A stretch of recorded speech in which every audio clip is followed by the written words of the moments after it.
Hi! You might notice that I am not someone from Edgenuity, but that's okay because, you know, as the age-old adage goes, if you can't find what on Edgenuity or what you want on Edgenuity, you make it yourself.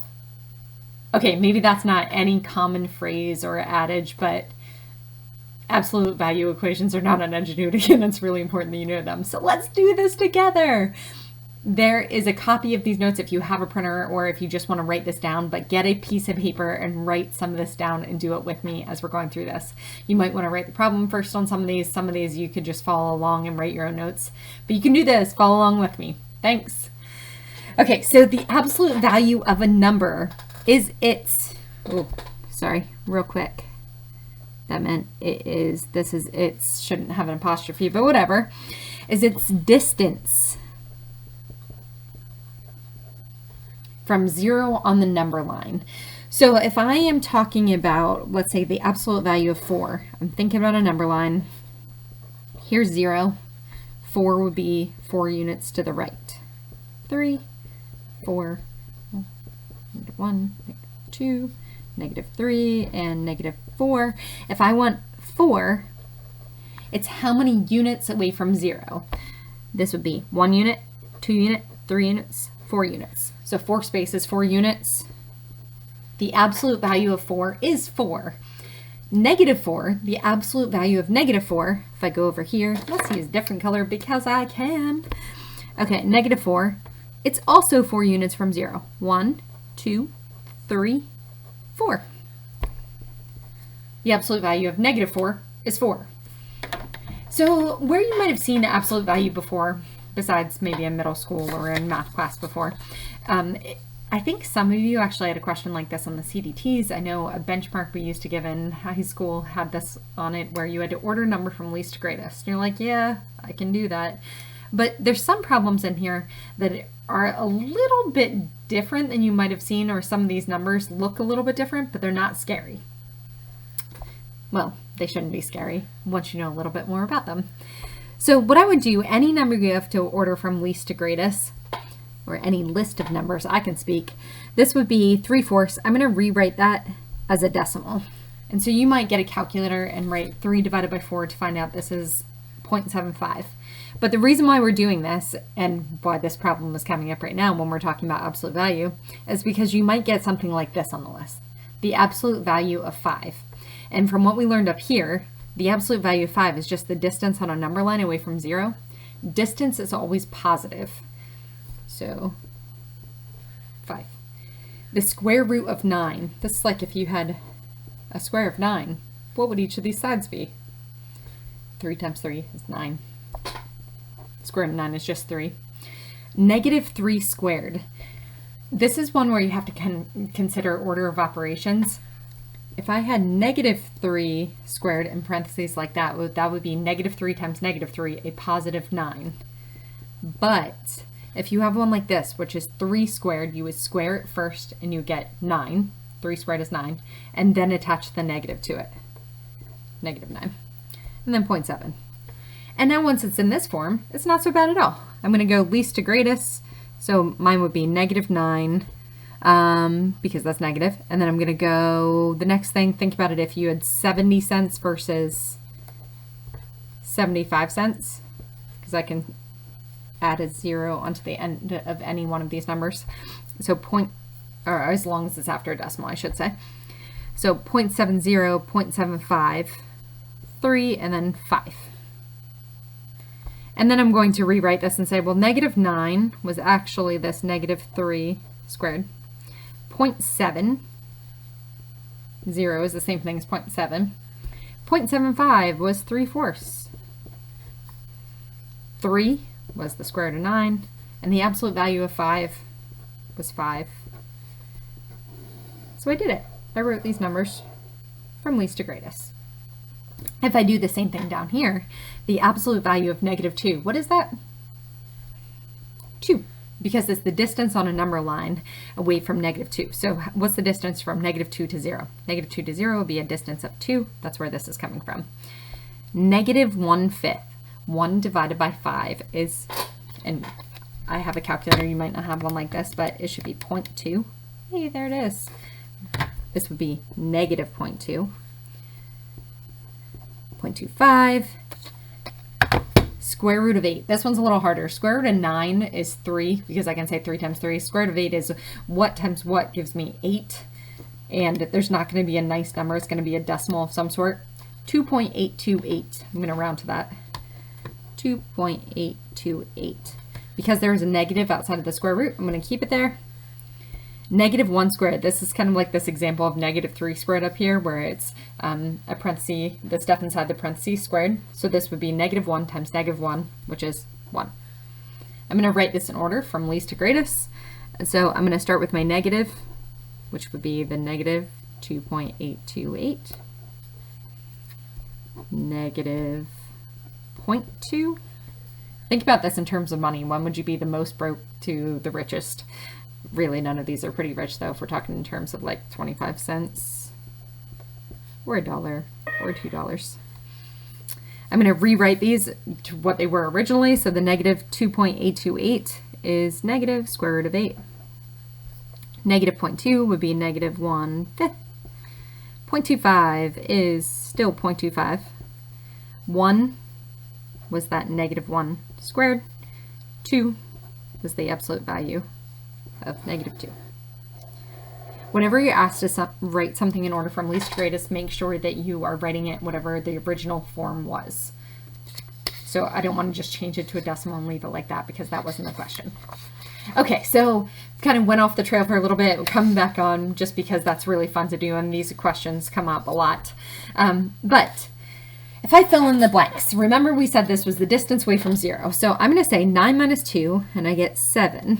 And then the distance away from 0 on a number line. So how far away is 7 away from 0?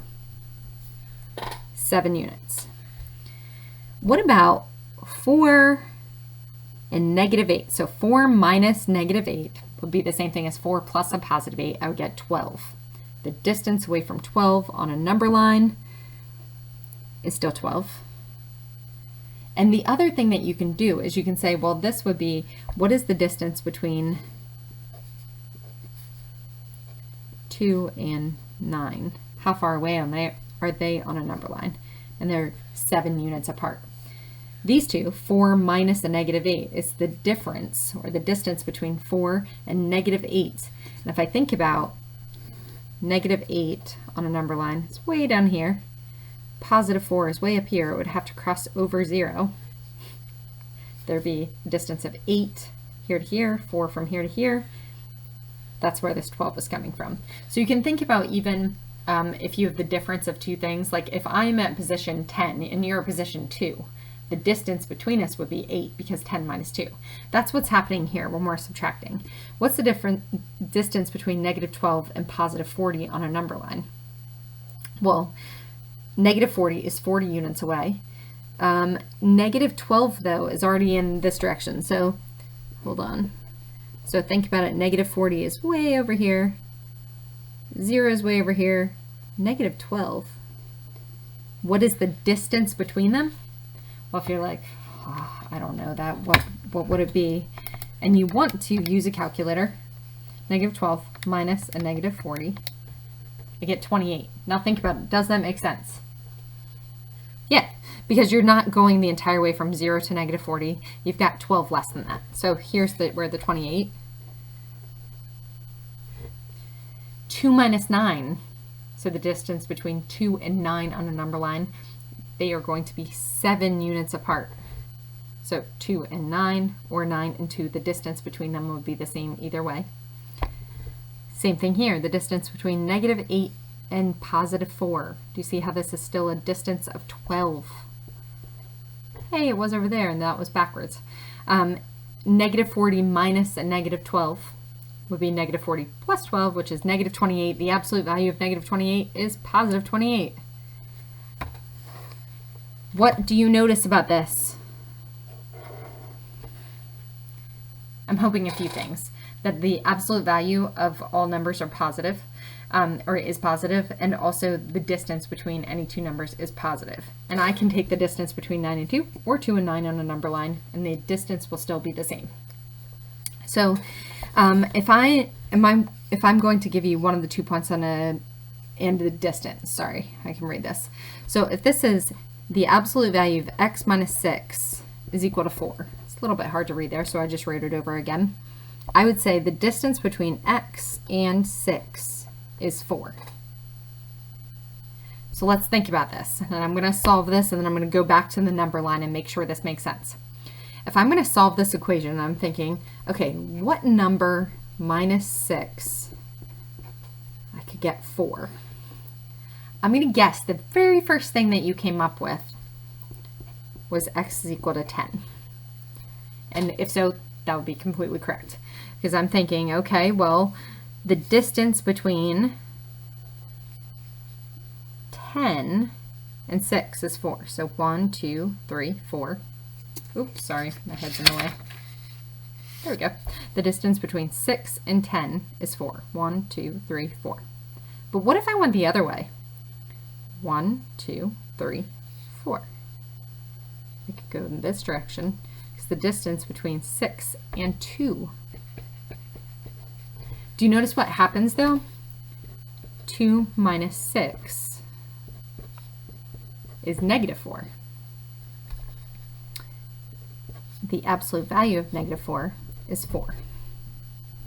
If you did it the other way, 10 minus 6, we would get 4 on the inside, and the absolute value of 4 is 4 because it's the distance away from 0.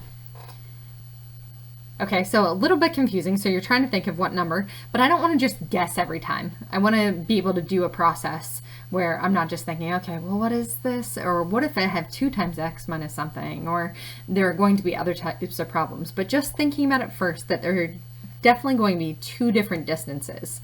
So if I'm talking about the distance between something and 6, and I get 4, I could go in either direction on the number line. Okay, how about this one? An equation such as the absolute value of x plus 8 is equal to 5. This one is not so easy to say the distance between x and something yet. Because remember, if I'm in position 10 and you're in position 2, what we would have to do is subtract 10 minus 2 to find the distance between us. In these problems, we want to subtract. So it's easier to think about this as x minus a negative 8, and we get 5. So the distance between x and negative 8 is 5. If I solve this, so I'm thinking x, oh sorry, okay, so the distance between x and negative 8, so negative 8 is on a number line. What if I went 5 units to the right? I want distance, 1, 2, 3, 4, 5. Hey, I could get negative 3 in here, so x could be negative 3. What if you went the other way? 1, 2, 3, 4, 5. And I got x is equal to negative 13. If we try that, negative 13 plus 8, do I get 5? Negative 13 plus 8 is negative 5. And I know the absolute value of negative 5 is 5. So I'm good. What if I tried the other way? Negative 3 plus 8, so I'm putting in this, x is equal to negative 3. Do I get 5? Negative 3 plus 8 is absolute value of 5, and I get 5. Woo! We did it! Okay, so what if we didn't go through all that work of counting out on a number line, though? What if we did this slightly differently? Do you see how here I knew the stuff inside could equal negative 5, because the absolute value of negative 5 is 5? Or I could see the stuff on the inside equal 5, because the absolute value of 5 is 5. So down here, if I get something is equal to 7, I should be able to set up 2 different equations, because the stuff on the inside over here, this x minus 3, could equal 7, since the absolute value of 7 is 7, or I know that the absolute value of negative 7 is also 7. So I can set the inside stuff equal to negative 7. And then I can just solve. I have 2 different equations. Additive property of equality, I get x is equal to 10. Add 3 on both sides.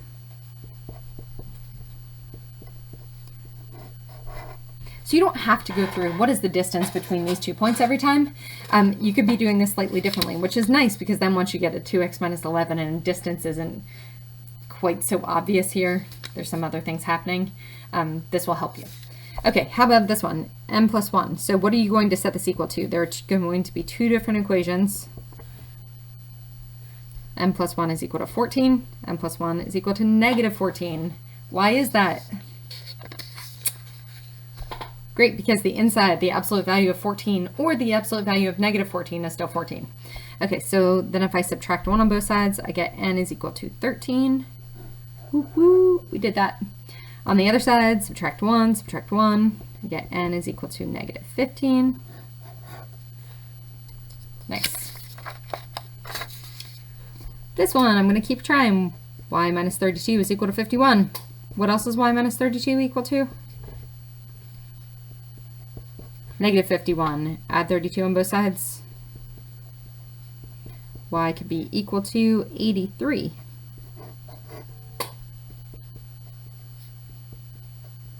Oh, what is negative 51 plus 32?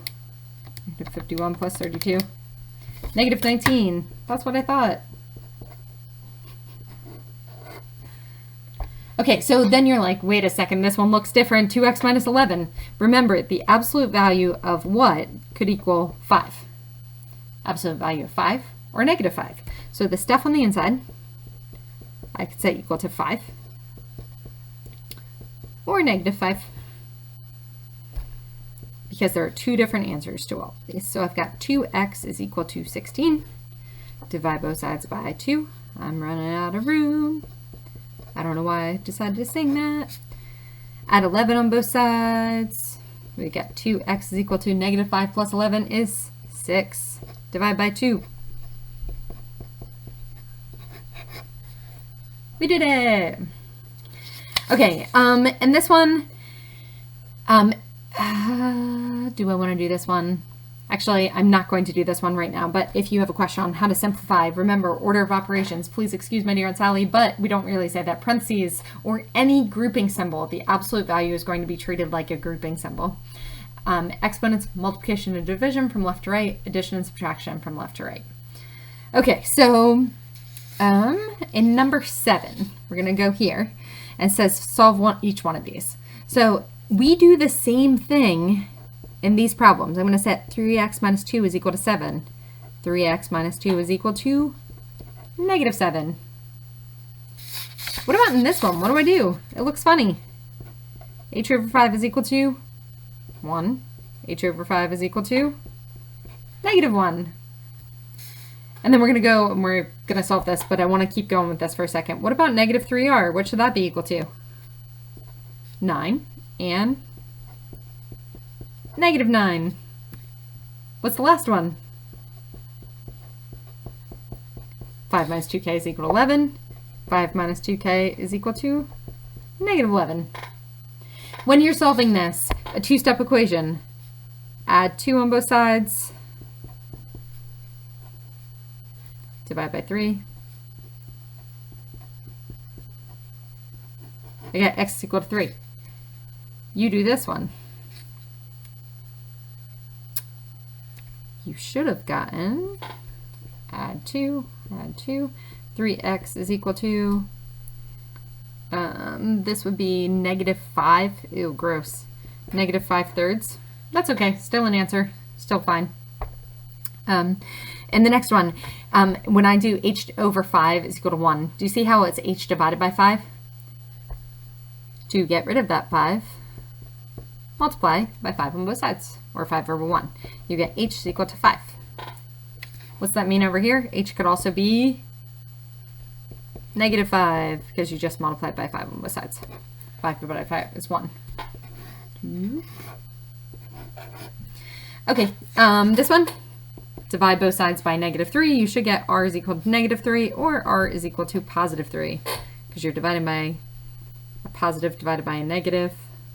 Here you're dividing by negative divided by negative, which is positive. And this one, subtract 5 on both sides.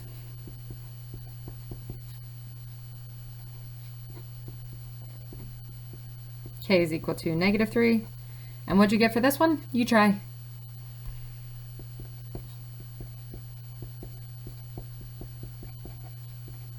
Divide both sides by negative 2, you should get positive 8. Whew. Okay, sorry. There we go. My head was in the way. Anything else that I want you to do? Yes, there is one more type. Okay, well, two more. One of these is the type of problem that this would actually be in real life. So a machine fills Quaker oatmeal containers with 32 ounces of oatmeal.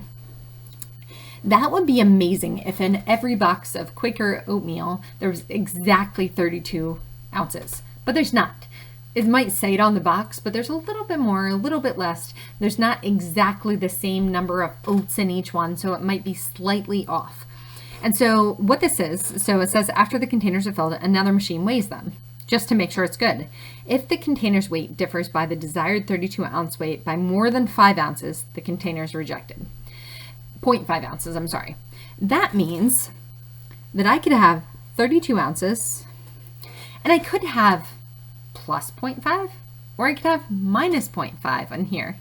If I want to find the heaviest and lightest weights, I could say, you could have just do that and just be like, well, what's 32 plus 0.5 minus 0.5? Or you could say x minus 32, the distance away from 32,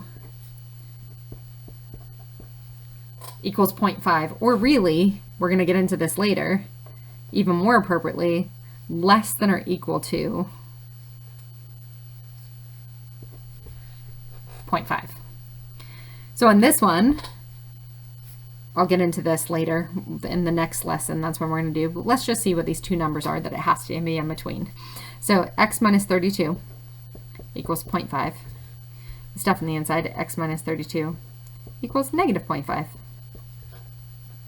If I do this and I add 32 to both sides,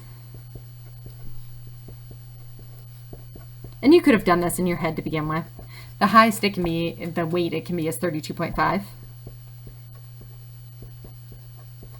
The lowest it can be is 31.5. And we're going to get into this inequality business in a little bit. Okay, then one more thing. So do you see these ones have some stuff outside of the absolute value? This is what you should not do. Do not say, oh, I've got it. I did it on all the other ones. I do this first, and I do this first. Oh, sorry, x minus 1. Definitely don't just change the entire problem. Don't say x minus 1 is equal to 12, x minus 1 is equal to negative 12, and then I am good and I'm going to start doing stuff. No. Whenever you set up the initial problem, you have to get the absolute value by itself first. So right now I've got 3 times this absolute value. This doesn't even work like parentheses. It's a grouping symbol in some ways, but you can't distribute into an absolute value sign. But what I can do is I can divide on both sides by 3. And now I've got the absolute value of x minus 1 is equal to 4. Now I've got the absolute value by itself. The stuff on the inside, the absolute value of some number is equal to 4. I know the stuff on the inside is either going to be equal to 4 or negative 4. And now I can add 1 on both sides and get x equal to 5. Add 1 on both sides here.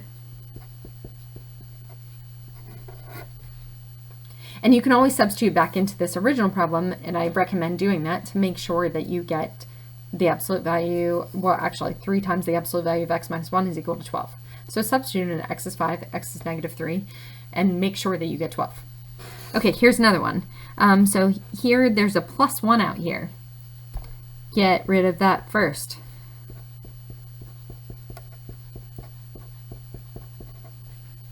And now you can set up the problem.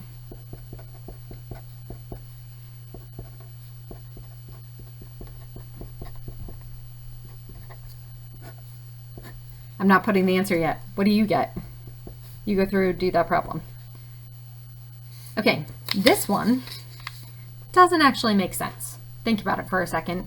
Why do you think this one doesn't make sense?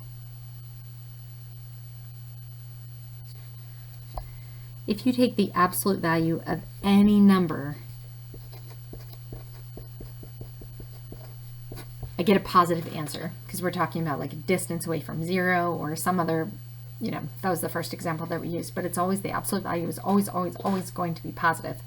In this case, this says a -8. It's not possible. So there's just no solutions. There's no y values that would make that true. Okay, this one, there's a 3 times the absolute value and a +8.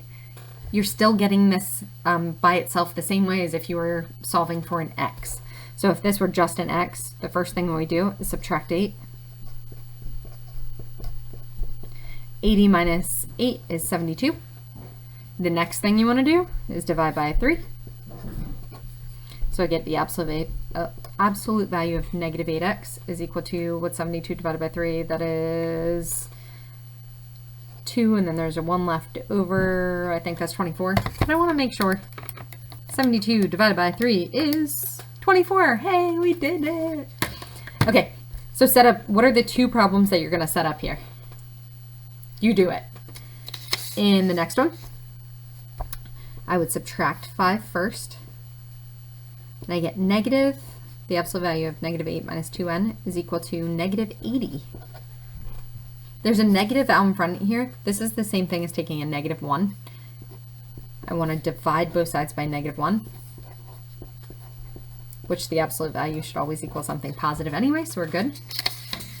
You set up 2 different problems.